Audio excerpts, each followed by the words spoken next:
সব সময় আমরা যা ভাবি তা হয় না, আর আমাদের কিছু করারও থাকে না। আজ দুদিন তোমাদের সাথে আমার কথা বন্ধ, তার কারণটা তোমাদের জানাবো। তার আগে একটু খুশির খবর তোমাদের সাথে শেয়ার করি। জানো, আমাদের একটা ভিডিওতে 40K ক্রস করে গিয়েছে। থ্যাংক ইউ সবাইকে তোমাদের এত সাপোর্টের জন্য, এত ভালোবাসার জন্য। যাই হোক, এবার আসল কারণে আসা যাক, দুদিন ধরে কেন কথা হয়নি। জানো তো, আমার ইরাজ কী করেছে, ফোনটার ডিসপ্লে ভেঙে দিয়েছিল। তা যাই হোক, ডিসপ্লে লেগে গেছে এখন। তা আবার চলো শুরুর থেকে আবার শুরু করি, কারণ ফেসবুক মামা একদিনেই একটু কিছু হলেই আমাদের রিচ ডাউন করে দেয়, এঙ্গেজমেন্ট ডাউন করে দেয়। একটু ঠিক হচ্ছিল সব কিছু, আবার তার মধ্যে সব কিছুই ডাউন হয়ে গেল। যাই হোক, আশা করি তোমরা আবার আমাকে সেই ভালোবাসা দেবে, যাতে আমি সব কিছু আবার ঠিক করতে পারি। আমার এঙ্গেজমেন্ট রিচ সব ঠিক হয়ে যাবে আশা করি আবার। সেই দিয়ে চলো শুরু করি। এই একটা ব্লগ তোমাদের সাথে আবার শেয়ার করতে চলেছি। এই ব্লগটা আমার সকালের দিককার ব্লগ, যখন ইভান ইরাজের বাবা চলে যায় ডিউটিতে, তারপরে আমি কী করি, আসল কাজ তারপরে আমার শুরু হয়। আর তারপরে যখন ওর বাবা চলে যায়, কিছু কিছু রুটি কোনো দিন বাকি থাকে বানাতে, সেই রুটিগুলো বানিয়ে নিয়েছিলাম। তারপরে ইভান ইরাজকে খাইয়ে দিলাম। খাইয়ে দেওয়ার পরে আমি পালং শাক বেছে নিয়েছিলাম, পালং শাক ছিল ওদের জন্য, পালং শাক ডাল রান্না করার জন্য পালং শাক বেছেছিলাম। আর তার সাথে সাথে দেখো, আমার ছেলেরাও পালং শাক নিয়ে বসে গেছিলো। তো এই হচ্ছে সকালের রুটিন আমার, এই করি আমি সকালে। তারপরে ঘরের অবস্থা দেখো কী করে রেখেছিলো, দুজনে পালং শাক বেঁচেছিলো, তো তার সাথে সাথে ওরাও পুরো ঘর পালং শাক করে দিয়েছিলো। খেলনা তো ছিলই, তার সাথে পালং শাকও ছড়িয়ে দিয়েছিলো। যাই হোক, এই অবস্থাটা ঠিক করতে হবে। সেই দিন যেহেতু ওরা সকালবেলা তাড়াতাড়ি উঠেছিল, সেই জন্য ঘুমিয়েও ছিল একটু দিনের বেলা।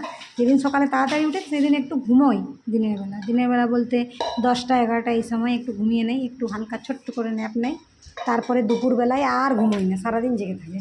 আর যেদিন ন্যাপ নেই না, সেদিন দুপুরবেলা একটু ঘুমোই, আমিও একটু কাজকর্ম ঠিক করে করতে পারি। শুতে পাওয়া তো আমার হয় না। এই দেখো, ওরা ঘুমিয়ে পড়েছে, আর আমার হালতও আমি সুধরে দিয়েছি ঘরের। তো এই হচ্ছে সকালবেলা এই করি, তারপরে এই করতে করতে দিন আমার পার হয়ে যায়।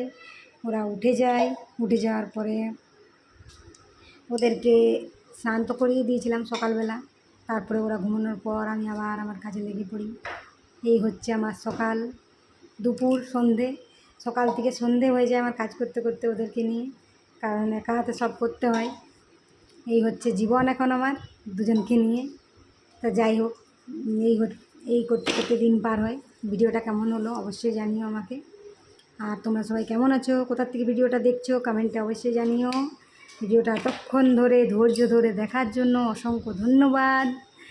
আর আরেকটা জিনিস নতুন মায়েদের জন্য বলবো, ধৈর্যটা সবসময় নিয়ে রাখবে, কারণ মা হওয়ার পরে ধৈর্যটা খুব দরকার। এই যে আমার ডিসপ্লেটা ভেঙে দিয়েছে, আমি ভাবছিলাম যখন আমার বিয়ে হয়নি, যখন আমি আনম্যারিড ছিলাম, তখন আমার মধ্যে যে রাগটা ছিল, সেই রাগটা যদি আমি রাখতাম, তো জানি না কী করতাম। জীবনে প্রথম আমার হাতে আমার ফোনটা খারাপ হয়েছে। এখন অবধি আমার হাতে কোনো ফোন খারাপ হতো না, জানো তো। সব ফোন আমার যেমনকার তেমনি আছে, এখন অবধি 3-4টে ফোন, সব ফোন আমি যে ইউজ করেছি সব যেরকম সেরকমই আছে, একটাও খারাপ হয়নি। প্রথম ফোন যেটা আমার খারাপ হলো আমার হাতে, ঠিক আছে। ভাবতে পারো কীরকম লেগেছিলো আমার, কিন্তু কিছুক্ষণের জন্য জানো তো কিচ্ছু ফিল হয়নি, মনে হচ্ছিলো যেন কিছুই তো হয়নি, কারণ ওদেরকে নিয়ে দিব্যি সময় কাটছিল। যাই হোক, এই ছিল ভিডিওটা আজকে। Thanks for watching my video. সবাই ভালো থেকো, tata, bye bye, take care.